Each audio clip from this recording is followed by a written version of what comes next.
If you try to be a hero, you will see a wild villain in me.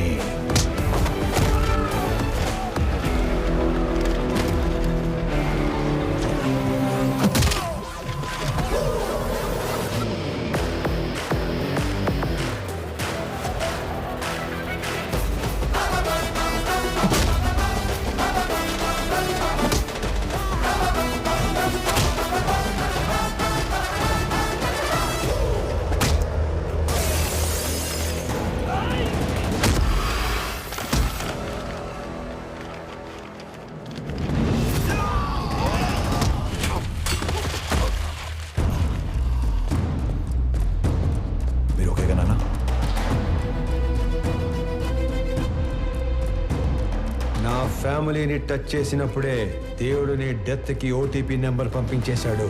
Swamy Vivekanand Chakravarthi, you are one time password.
ఇన్నాళ్ళు నువ్వు enjoy చేసావు.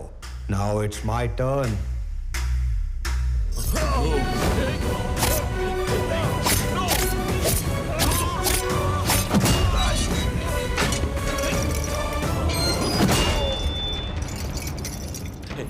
Anand, don't do this. Keys iche. Please, please, Anand. గింగిర గిర గిర గిర గిర కాకా గింగిర గిర గిర కాకా. Hey, see it. But shoot చేసి ఆ keys తీసుకురా. గింగిర గిర గిర గిర గిర కాకా వచ్చారు.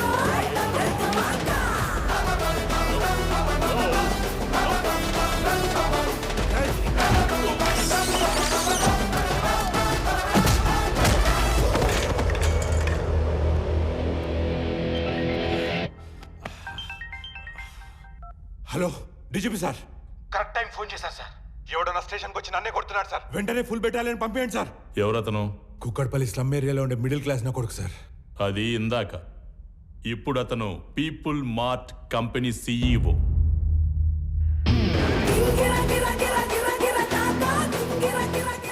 ఒక గంట స్టేషన్ కావాలన్నారు. నేను కూడా ఇచ్చేశాను విజయ్.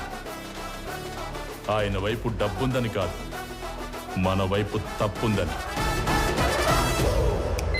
తప్పు చేయడానికి నువ్వు జేబీకి స్టేషన్ అప్పు చెప్పావు. అది కరెక్ట్ చేయడానికి డీజీపీ నాకప్పు చెప్పాడు.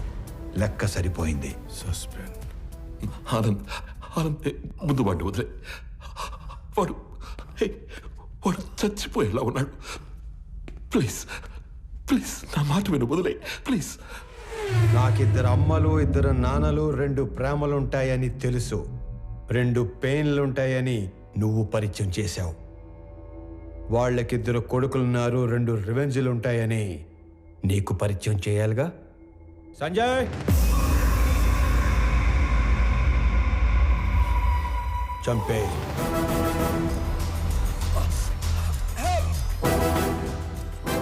ఆనంద్, నీకు తెలియని విషయం ఏంటంటే నేను వదిలేసిన నీ కంపెనీ మీద కన్నేసిన ఇంకో పిల్ల విలన్ ఉన్నాడు. వాడు నా తమ్ముడు విక్రమ్ చక్రవర్తి.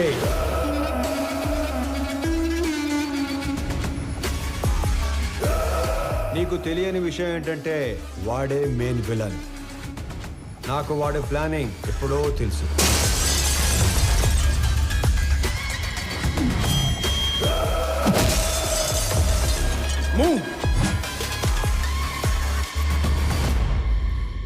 వాడు నన్ను చంపి సీఈఓ అయితే ఎంప్లాయీస్ దృష్టిలో విలన్ అవుతాడు. నీలాంటి వాడిని చంపి సీఈఓ అయితే హీరో అవుతాడు. మీరు ఆనంద్ గారిని ఎప్పుడు వేసేస్తారా, నా కొడుకుని ఎప్పుడు సీఈఓ చేద్దామని ఇన్ని రోజులుగా వెయిట్ చేస్తున్నాను. కానీ సీఈఓ ప్లేస్లో ఆనంద్ ఉండకూడదు, నా కొడుకు ఉండాలి. ఈ ఆటలో అసలు పిల్ల విలన్ నువ్వే జేపీ. ఈ టైంలో ఇవన్నీ నీకు ఎందుకు చెప్తున్నానో తెలుసా? I'm killing time and I'm killing your son. నీకేం కావాలన్నా ఇస్తాను నేను. మళ్ళీ నీ కంపెనీ వైపు రాను. I promise you. వాడిని వదిలే ప్లీజ్.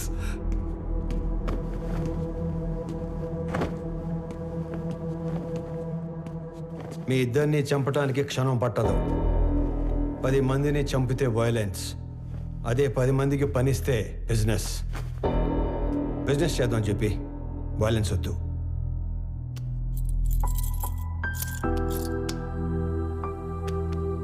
నానా పదండి.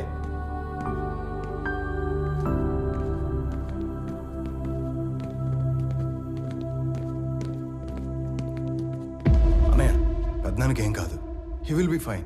నువ్వు ఉన్నంతవరకు ఆయనకి కంపెనీకి ఏం కాదన్నయ్య.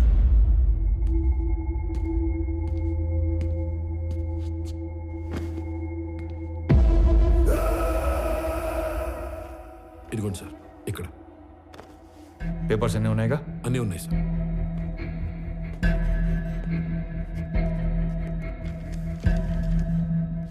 ఇది సీఓగా నా రిజిగ్నేషన్ లెటర్.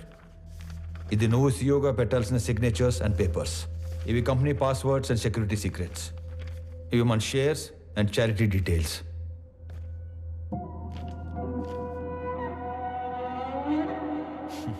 ఇవన్నీ నా దగ్గర ఉన్నాయనేగా నీలోంచి విలన్ పుట్టుకొచ్చాడు. ఇవన్నీ నీకు ఇచ్చేశాను. మీ పెద్దనాన్న ఎత్తుకొని పెంచిన విక్రమ్ని ఆయనకి ఇచ్చేస్తావా? నా ముందున్న విక్రమ్లా కాకుండా చక్రవర్తి గారికి తెలిసిన విక్రమ్లా ఆయన ముందుకెళ్తావా?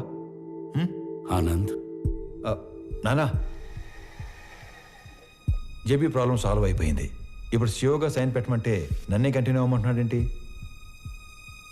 ఎవరిని? ఆనంద్నా? పెంచిన నేనే కన్విన్స్ చేయలేకపోయాను. నువ్వు చెప్తే సీఈఓ అవుతాడా? ఎన్ని చెప్పినా నేను ఈ ఇంటికి కొడుకునే కానీ వారసుని కాదు అంటాడు.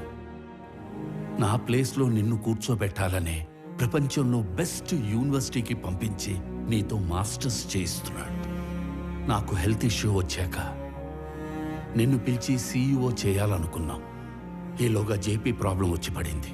ఈ టైంలో నువ్వు ఫ్రంట్ లైన్లో ఉంటే జేపీ నిన్ను ఏమైనా చేస్తాడేమో అని తన లైఫ్ రిస్క్లో పెట్టుకుని సీఈఓగా ముందు నిలబడ్డాడు. ఎందుకో తెలుసా? నువ్వు సైన్ చేసే టైంకి నీ కనుచూపు మేరలో కూడా ఏ ప్రాబ్లం ఉండకూడదని. రాజులా పక్కన కూర్చునే అవకాశం ఉన్నా సైనికుల్లా ముందు నిలబడేవాణ్ణి ఇంకెక్కడైనా చూడగలమా? నేను చచ్చిపోవడానికి ఒక్క క్షణం ముందు నేను ఏం సాధించాను అని తిరిగి చూసుకుంటే అది 1000 కోట్ల ఆస్తి కాదు, 1000 మంది ఉద్యోగస్తులు కాదు, డాక్టరేట్లు, పద్మశ్రీలు కాదు. వీడు వీడు తల్లిదండ్రులు పిల్లలకి జన్మనిస్తారు, కానీ దేవుడు వాళ్ళకి తల్లిదండ్రులుగా ఉండే అవకాశం ఇస్తాడు. నాకు కొడుకైనందుకు, నన్ను నాన్న అన్నందుకు థ్యాంక్ యూ నాన్న.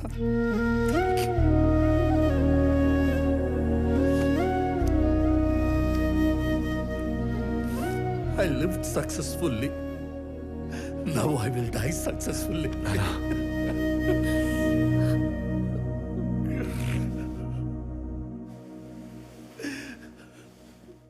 సారీ అన్నయ్య. సారీ ఏంట్రా? నువ్వు నేను వేరు కాదు, మనం అంతా ఒకటే.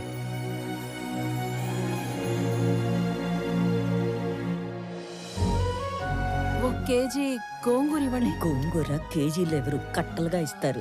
4 కట్టలు. రానా? అమ్మా యశోదా, అలవాటు చేసుకో, అలవాటు చేసుకో. అలాగే నాన్న. ఓ నానోయ్, ఉద్యోగం వచ్చింది. ఫ్రెష్ అయ్యి వస్తా. ఒక్క నిమిషం. ఆనంద్, చెప్పండి నాన్న.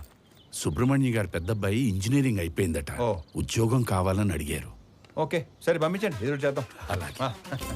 చెప్పండి. ఏమండో ప్రణయ్ గారు, అంతా ఓకేనా? టైం పాస్ బానే అవుతున్నట్టుంది. అవును నువ్వు అంత పెద్ద కంపెనీకి సీఈఓవి కదా, స్వామికి ఒక జాబ్ తెచ్చుకోవడానికి ఎంత టైం ఎందుకు పట్టింది? ఆల్టర్నేటివ్ డేస్ వస్తాను, నెలకి 15 రోజులు పని చేస్తానంటే ఎవడెత్తాడు జాబు? అవును. అందుకు ఏమండే మీ అమ్మాయికి మంచి సంబంధం కుదిరింది, రేపో మాపో పెళ్లి చేసుకుని వెళ్ళిపోద్ది, ఆ తర్వాత మీ పరిస్థితి ఏంటి?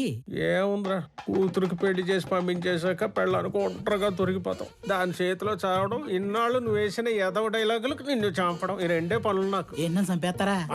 ఇదే జోక్ ఎన్నిసార్లు వేస్తారు మీరు? నాకు గనక కోపం వస్తే ఎంత దూరం వెళ్తాను. వాకింగ్ అసలు నీకు ఎలా కనపడుతున్నాను రా? కొంచెం మసగ్గా కనపడుతున్నారండి, ఈ మధ్య కొంచెం సైట్ వచ్చింది. నేను ముక్కలుగా నరికి. అమ్మగారు ఆ ములక్కాలు దాన్ని ముక్కలుగా నరికేస్తారంట. ఏ మావా బ్రో, ఆడికి నెలకెంత ఇస్తారు? 25,000 ఇస్తాను. అంత ఇచ్చి ఎంచుకునే వాళ్ళు మిమ్మల్ని చూస్తున్నానండి బాబా. కర్మలో సెట్ అయ్యాడు. అంతే.